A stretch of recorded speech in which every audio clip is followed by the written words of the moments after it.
வணக்கம். சித்தக்கர் உணவை மருந்து மருந்து உணவு. நம்ம சித்தர்கள் என்ன சொல்றாங்கன்னா, நம்ம இதயத்துக்கு நம்ம பாதுகாக்கணும் அப்படின்னா இஞ்சி, பூண்டு, மிளகு, செம்பருத்தி, வெண்தாமரை, சர்ப்பகந்தா, மருதமரம், மான்கொம்பு, இது மீதி எல்லாம் நம்ம மருந்தா எடுத்துக்கலாம். இதே நம்ம உணவாக எடுத்துக்கும் போது இஞ்சி, பூண்டு, மிளகு இதெல்லாம் உணவாக எடுத்துக்கிட்டே இருந்தோம் அப்படின்னா நம்ம இதயம் நல்லா சீராக செயல்படும்.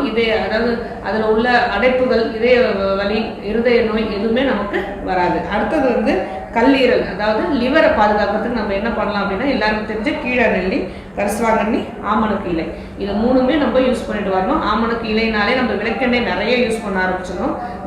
லிவர் நல்லாவே ஃபங்க்ஷன் ஆக்கி கொடுக்கும். அப்புறம் கீழா நெல்லி, நம்ம கீழா நெல்லியை கஷாயமாக்கி குடிக்கலாம். இல்லை கலவை கூட்டுக்கீரையில கீழா நெல்லியை அரைச்சி நம்ம விழுதாவே சாப்பிடலாம். இல்லைன்னா கூட்டு பண்ணி நம்ம சாப்பிட ஆரம்பிச்சிடலாம். அடுத்தது சிறுநீரகம். இதே தோல் பிரச்சனை, ஸ்கின் பிரச்சனை எதுவும் வரக்கூடாது அப்படின்னா சுக்கு, மிளகு, திப்பிலி, அடுத்தது